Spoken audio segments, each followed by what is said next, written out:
welcome everyone to the Society of Thoracic Surgeons Congenital Heart Surgery Database User Group call. Today is Tuesday, September the 6th. I hope you guys all had a great long holiday weekend. For those that had yesterday off, it was great. Hope everyone had a great weekend. Let's go ahead and jump in. I don't have a lot of information to share today, no new information from our last call. Let's see who we've got on the call with us today from the STS side. We have myself. We also have Carol Crone, Chastity, Emily, Leslie, and Janet. So thank you all for joining. From our Iqvia team, we have, let me go down the list here. We have Jean, Joe, Melanie, and Michelle. And also, I'm sorry, Melinda, I forgot Melinda Offer from STS. Sorry about that, Melinda. And I think that is everyone. And also we cannot forget Dr. Meyer, our surgeon leader, one of our surgeon leaders. So thank you, Dr. Meyer, for joining today. All right, let's go ahead and hop into the agenda. I'm just going to provide a few brief STS updates, then also just touch on AQO that's coming up, and then we will finish up with our user feedback. If you all have any questions, please be sure to submit your questions via the Q&A and not the chat. And again, we also have the raise hand function enabled. If you'd like to ask your question, just make sure that your microphone is enabled on your end. All right, STS updates. Our September training manual is going to be posted by end of day tomorrow. So that is a little bit later getting posted due to the long holiday weekend, but that will be posted, marketing has assured me, by the end of day tomorrow.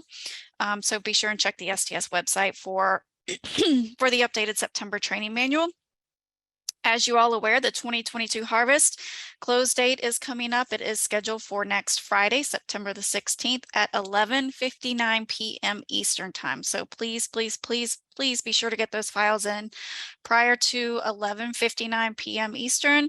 I would suggest the day before, 2 days before, but again, encourage you not to wait until that last minute of September 16th at 11:50 p.m. Eastern time to get that last file in. Opt out is, if you need to opt out of the current harvest, opt out by September the 20th. And also just a friendly reminder that the updated stat scores, I know we've talked about this numerous times over, over this past several months, the updated stat scores will be implemented into this 2022 harvest analysis. Also, just a reminder that the reporting period for this 2022 analysis will include OR dates of July 1, 2018 through 6/30/2022. As I just stated, the harvest close is quickly approaching. With that being said, I've mentioned this on a previous webinar, but STS will be reaching out via email to those participants who are at risk at this time of not meeting mortality and risk model thresholds. We will be providing a list of those records with missing data. Again, it's just important to remember, I will be reaching out to participants this week, starting tomorrow. So if you do not get an email from me, then know that everything is fine. I'll be reaching out to individual participants who are potentially at risk of not meeting the 2% mortality threshold and then that 10% risk model threshold. And again, I will provide a list of records with missing data. There'll be more information, more specific details, more specific information in the email that you receive from me about what this data includes, when the snapshot of the data was taken. Again, all of more detail and more information will be included in those site-specific emails from me. With that being said, we do encourage all of our participants to please utilize all the available harvest reports and tools that are available to you to ensure that your data is as clean as possible. I do encourage you, if you are not able to attend our monthly webinar in August, the 8/16 monthly webinar, I encourage you to go out to the STS website and review that webinar. That recording, as Chastity did walk through each of the available harvest reports and tools. She did a walkthrough of the data quality report, the harvest summary report, missing variable report, the primary procedure mismatch report, as well as the mortality eligibility summary report. So again, I encourage you to go out and review that monthly monthly webinar if you'd like a refresher on how to utilize these available harvest reports and tools. Excuse me, I'm so sorry. My voice is not doing well today. Let's see here. Let me just, I wanted to pull this over and just show you all for those that are new. If you go out to the STS National Database website and scroll down to live webinars, click on view webinars, scroll down to Congenital Heart Surgery Database, click on past CHSD webinars, and click on the link here for webinar for August 16th, and that'll bring you to the recording.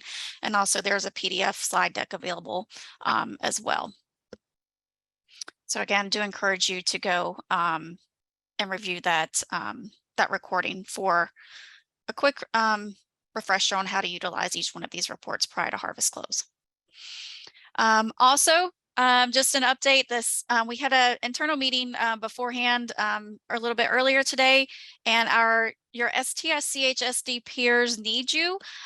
Currently, we have about 12 congenital data managers on the waiting list for what would be our mentorship program. We're kind of revamping our mentorship program. We've found that, you know, the word mentor can kind of be a little bit intimidating for some of our participants, or some of our data managers. So we're revamping the program. If you currently have a mentor, if you're currently a mentor or mentee, you're a mentee that has a mentor, you don't need to reapply for the program. This is for our data managers that are currently on the waiting list. So again, we are looking for CHSD peers to work with your peers. You do not have to be a CHSD content expert. Again, this program is focusing on peer-to-peer collaboration. You know, you can share tips on workflow, source documentation, process improvement. Again, just someone, you know, a friend for our new data managers. Again, you don't have to be a content expert. You don't have to be an expert on coding Norwoods or any specific lesions. Again, we're just looking for data managers that are willing to work with our newer data managers, just to have a phone a friend. So if you're interested, please reach out to us. You can reach out to Addie Dolan at adolan at sts.org if you have any questions. As well as here is the link to the website. And Dave did ask. So yeah, if someone could post this link into the chat, that would be great. So Dave just asked if someone could post it into the chat. So yes, I think Carol or someone can post it in there. I'm on it. Thank you, Carol Crone. All right. So again, yes, we do. If you are interested in working with one of your peers, please reach out to us. Again, we all need a friend. You don't have to be a content expert, but if you could just provide some guidance with your peers. And as always, if you don't know the answer to a question, clinical question, first place to go is the FAQs and submit a question so Chastity can get that answered for you.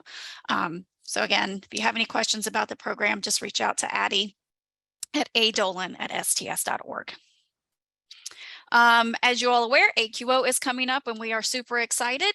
AQO is scheduled for October 26th through the 28th in Providence, Rhode Island. Unfortunately, our early bird registration pricing has now expired. So our current pricing would be the standard pricing here for your STS members versus your non-members. Again, the STS member pricing is not referring to a participant. If you are an STS participant, it's referring to is if you individually are a member of STS. If you have any questions about STS, about the AQO, please reach out to Emily Conrad. Emily can be reached at econrad@sts.org. Also, I've shown this slide numerous times, but just a reminder, Friday, October 28th is the congenital session. One of the key things to note here, again, is the virtual pass. If you do go the virtual pass option, it is super important to remember that this is not a live stream event. So again, if you go the virtual pass option, this is not a live stream event. All of the in-person all of the talks at AQO, live in-person talks, will be recorded and will be available to you all in mid-November. So recorded archive of the in-person sessions will be available to our virtual pass attendees in mid-November. Post AQO, we'll bring back all of our in-person speakers. We'll have a post AQO webinar, likely in January.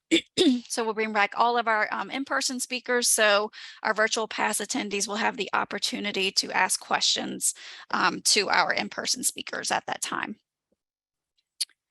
Also, just a reminder, block of rooms, if you will be joining us in person, we cannot wait to see you. Block of rooms are reserved at the Omni Providence. And just a reminder to get the AQO group rate that is guaranteed through Tuesday, October the 4th. So if you are joining us in person, we are super excited and cannot wait to see you all. Also, another reminder that AQO is going green this year. So if you will be joining us in person, we do encourage you to print any of the materials to bring with you prior to coming to AQO. So again, just a reminder that AQO will be going green this year, and to print any content, any case scenarios, anything you would like to take notes on, and bring that with you prior to coming to AQO. All right. That's all that I have. I know I don't know if Joe wants to give a super brief update, but we do not have any new information from the AQO perspective. We just had this one slide. Joe, I don't know if you want to touch on it. Yeah, just as a quick review, we have brought this up in the past, but just to let everyone know that we are working on SCS 8510 on the participant dashboard. There is an option to filter by stat category when setting up your report parameters, and we are working to update that filter to reflect the latest changes to Appendix C. But that's all I had. Thank you so much. All righty. And analysis report questions, as you all are very aware, any questions you have related to your reports should go directly to CHSD tech support at Iqvia.com, and STS will be looped in accordingly. Next, my contact information. You guys have all of this info. If you have any questions regarding your participation agreements, please reach out to database operationals. Please reach out to us at stsdb@sts.org for any questions related to participation agreements, invoices, things like that. So and also direct data entry, reach out to us at stsdb@sts.org. Upcoming congenital webinars. Our next monthly webinar is scheduled for September 20th at 12 p.m. Central. And then for our new data managers, we highly encourage you to attend our new data manager webinar, which will be held on Thursday, September the 8th at 1 p.m. Central Time. Chastity Wellness and Leslie Wacker will be giving our new data manager webinar. So I know Leslie will be doing a live walkthrough of the harvest tools, workflow, things like that. So we do encourage you to join us for our new data manager webinar. If you're not able to attend, that webinar will be recorded and it will be posted out on the STS website and YouTube channel for review at a later date and time. So that's literally all that I have for today. I know that was super quick. I don't know if Carol or anyone has anything they wanted to add that I may have missed. But we do have some questions coming in. So let's go ahead and tackle those questions.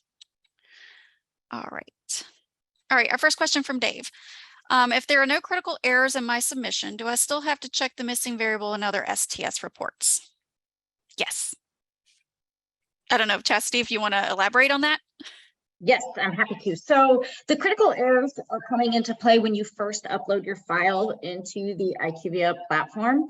And it's really looking at, are your cases going to make it into the platform so you can look at all of the other reports. So those critical errors are maybe related to things like you don't have a surgeon name associated with a case, or an NPI number is missing, something like that. And so it has nothing to do with what is missing in that could preclude you from being included in the data harvest. So you absolutely still need to go into the reports and look at what's missing for your risk model variables and your, at a minimum, I would say your risk model variables and your mortality analysis variables. And that would just be at a minimum.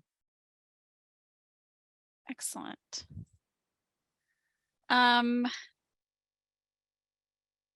Can we get, Dave, can we get the missing data records from the warnings errors shown in the DQR? We get the missing data records from the warnings and errors shown in the data quality report. No, there are a few missing fields that are in the warnings and the errors, but it is not the lot of missing data that you need to look at. Yep. And it also will variable tell report. you if you have like your percentage of missing, like the other reports do. Mm-hmm. Right. Yeah. So you really have to utilize all the tools to get the full picture. Does the Iqvia primary procedure mismatch report use the new stat scores? Yes. Yes, it does. So it is using the updated stat scores. Question about the mentor program. I'm a technical person and not clinical. I do not abstract the cases. However, I am responsible to help the abstractors to provide the help for data correction, and I am also responsible for STS data submission. I have several queries and reports to generate regular reports for this. Will the mentor program be helpful to me? I don't think you can go wrong with having a friend, someone to reach out to in any case, right? You know, I don't know, Chastity. I know Chastity and Leslie, both mentors. Janet, I believe you're a mentor as well. If you have any insight of the types of questions that you all help your mentees with, or any advice that you guys may have for Dave. Absolutely. I think that it can always be helpful, even if it's just about data reporting and or tying up your submission prior to harvest and things. So I think always an excellent idea, and can never go wrong with having someone else just to answer questions with you. And I think Dr. Subramanian has joined us, and he wanted to add. Thank you, Leanne. Thank you, Carol. I messed up my link and I went in as a participant, and Carol was kind enough to move me back as a panelist, Leanne. So great, that was all great. You all think the database is hard, think about me. Logging into Zoom is a full-time job for me. Now, jokes apart, Dave, this is a very important question.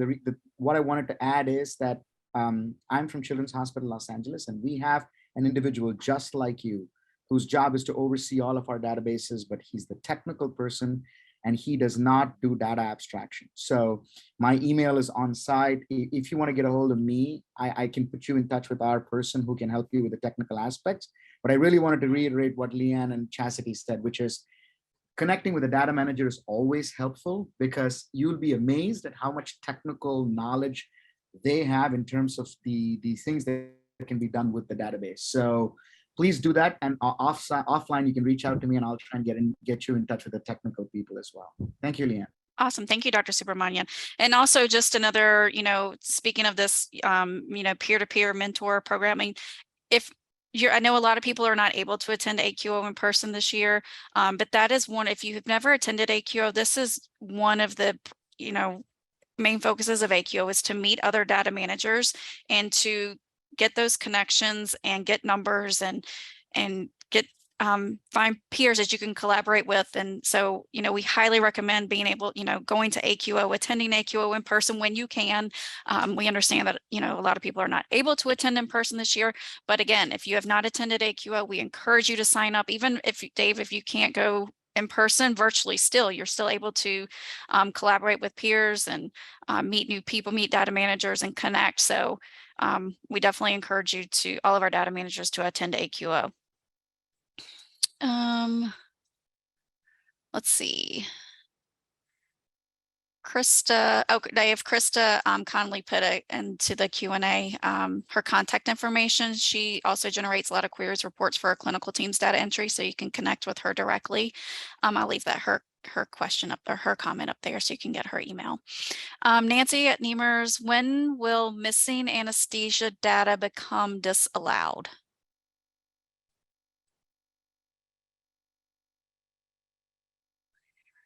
When will missing anesthesia data become disallowed? I don't know that any decision regarding the anesthesia data has been made to say like it would not be included in the analysis because you have too much missing data regarding anesthesia. Right. So exactly. Yeah. I don't think there hasn't been a discussion about that. Yeah. When will the minor data requests resume? Carol, do you have any update on that? I don't know. I know we have a meeting with our database, with our analytics team, but I don't know. I think we're not accepting any more for this year, so it'll resume likely sometime, hopefully early next year in 2023. Yeah, thank you. Mhm. No worries, Nancy. We gotcha.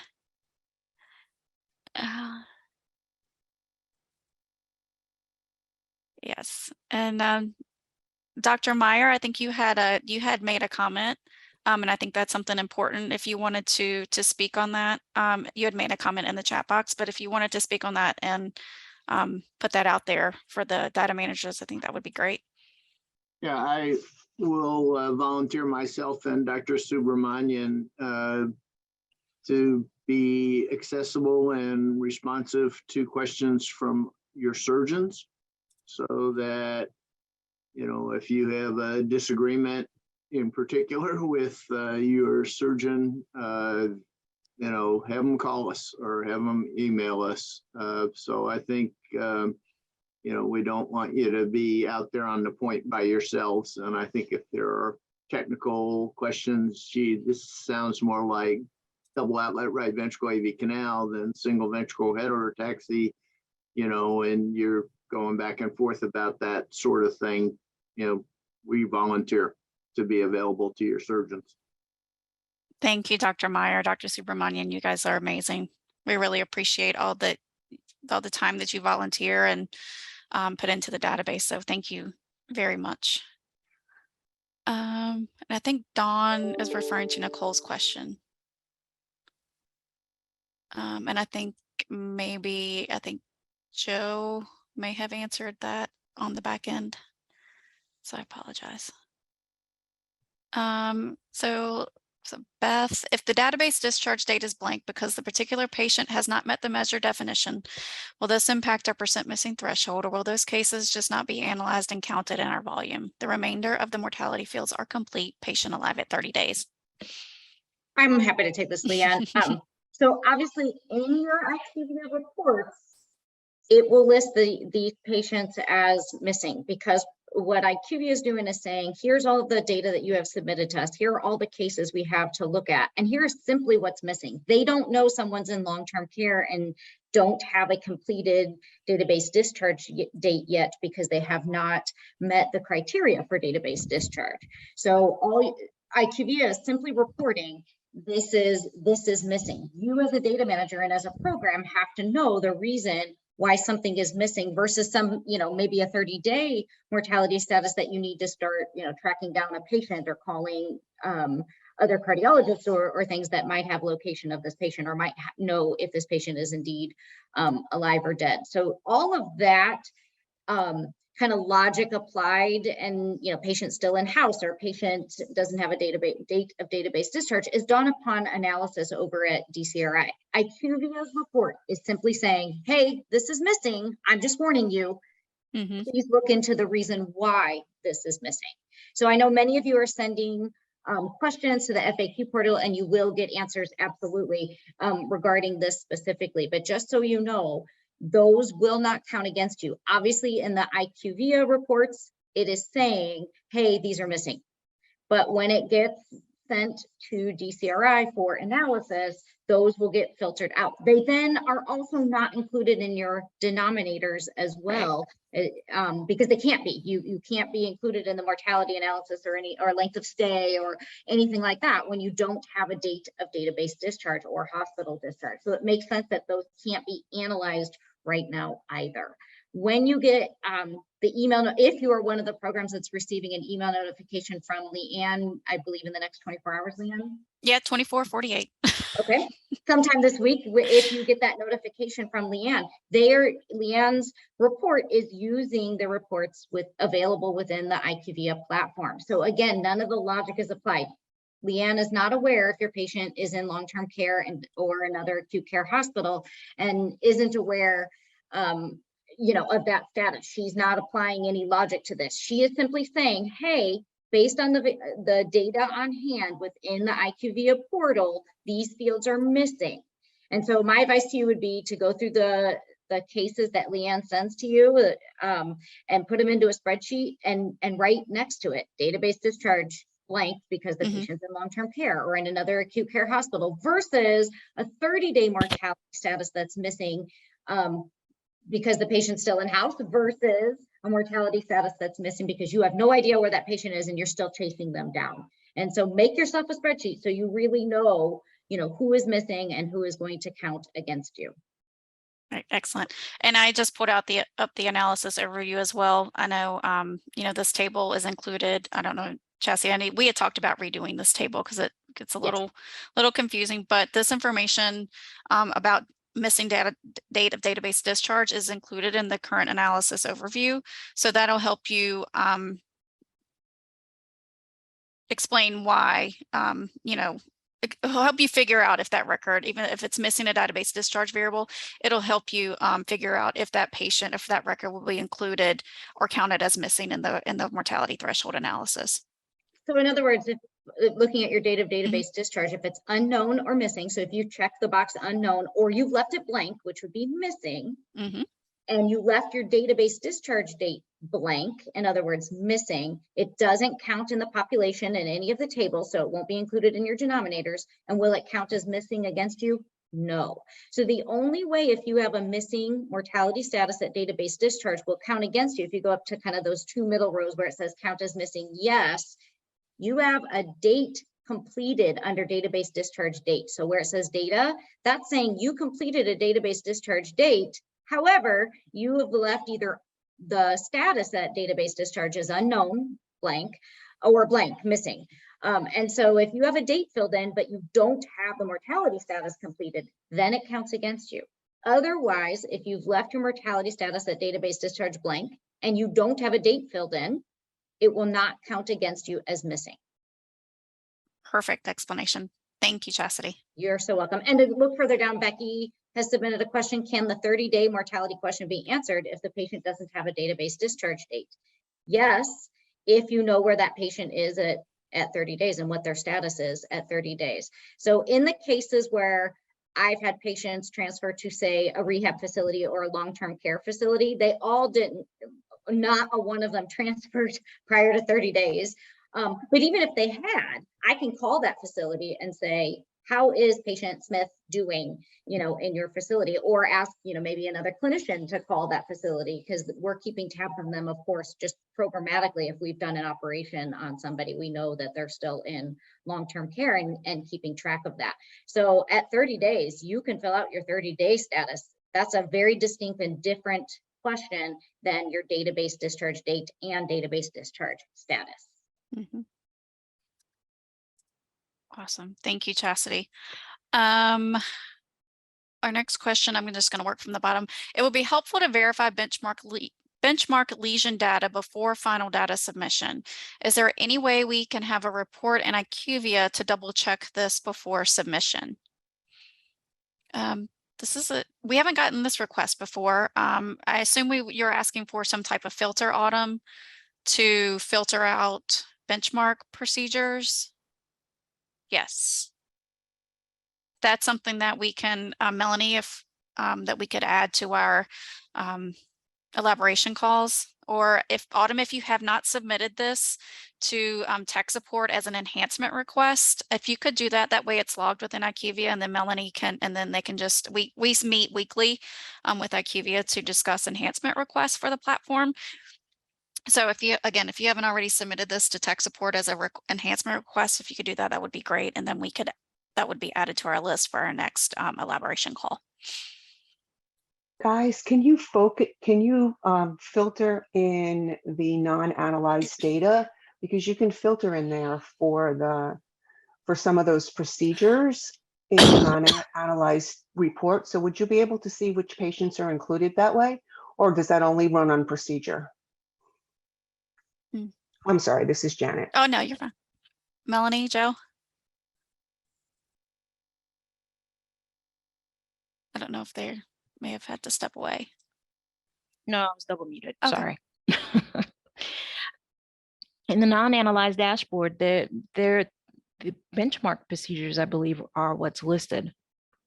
So you would be able to filter. I'm trying to see if I can just take a look, but I believe in the as one of the options, there's a procedure tab, Mhm. and there are the benchmark procedures that are listed. I'll just do a quick double check on that. Yeah, But I'm in there and you you can. see it? Yeah, Yeah, you can you see see it it? for benchmark. You can't see it for lesion specific, but you can definitely check your benchmark by Okay. putting your time frame in and then clicking on the box and then checking your records back to local.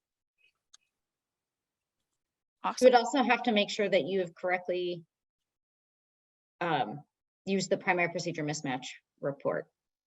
Just because if you haven't updated your procedures to what the primary procedure mismatch report is saying, you could then have a discrepancy, in which case DCRI would change it to potentially the appropriate benchmark procedure. So just, probably not in high numbers that this would happen to you, but just making sure that your data, that you're following the primary procedure mismatch report so there aren't surprises later. Good point. Good point, Chastity. Thank you. You're welcome. Awesome. Okay. And Marina wanted to, Dr. Subramanian, I don't know if he's available, but Marina, one of your patients transferred to Children's Hospital of LA. The data manager is Ruthie Lemus. And I think Ruthie, I'm not sure if Ruthie's on the call or not, but it is Ruthie. Yeah, it is Ruthie. And Marina, happy to send you her email, or you can email me and I'll put you in touch with her. All right. Let's see here. Concerning 30-day readmission, if it is unknown if the child has been readmitted, we should just leave this field blank, since the only options are yes or no, correct? Leaving this field blank will not impact our data's ability to be included in analysis, correct? Correct and correct. Correct. Yep. And Marina, Ruthie said she's emailing you. Okay, that did to do. And if anyone has a contact for Terry at Cardio Access, please feel free to put that in the chat, other than Owen. Let's see. And okay, Nita, can you please explain what a minor request is, a minor data request? So let me pull over the STS website. So out on the STS website, so STS participants have access to the data within the STS national database. So if you go to Research Center and you click on Programs and Data Access, here you have information on STS sponsored research programs, the externally funded research program, the PUF research program, and minor data requests. And as it states here, minor data requests are intended to assist investigators as they prepare for full scientific proposal submissions by testing the feasibility of their hypotheses and more. And just click on the minor data request link here, and you can get all the information about a minor data request, what's involved, the process, and the request application here. And if you have any questions about this program, just reach out to, I think it's STS, is it STS research at STS, or research at sts.org?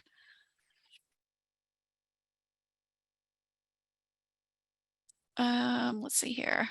Oh, and David Alexander put in Satish's contact information. So he is another contact at Cardio Access. So you can reach Satish at that information there provided by David. I'm going to put it in the chat also. There you go. So there's Satish's contact information. All right. Let's see here. Boom, boom. Okay. All right. I do not see any additional questions coming in. Dr. Subramanian, did you have anything you wanted to add prior to ending the call? Just again, want to thank all the data managers. You make this happen. So thank you all for your diligence and for keeping our database as wonderful as it is. I'm really looking forward to the harvest close coming up and for the analysis to follow. So kudos to all of you. Thank you to the STS staff and all our volunteers for making this work so well. Thank you very much. Yeah. Thank you, Dr. Subramanian. Thank you, Dr. Meyer, and data managers, Chastity, Leslie, Janet, STS staff and Iqvia. If you all have any questions after the call regarding harvest or harvest close, data cleanup, please feel free to reach out to me directly. You can reach me at ljones@sts.org. So happy to help in any way. All right. Well, that's all that we've got for today. Be sure to join us for our next monthly webinar, September 20th at 12 p.m. Central. And then, of course, our new data manager webinar is scheduled for this Thursday, September the 8th at 1 p.m. Central. So with that, I hope you guys have a great rest of the week. And of course, please feel free to reach out to me directly with any questions or concerns. Happy to assist in any way. Thank you all for joining today, and I hope you all have a great rest of the week. Thanks, everyone.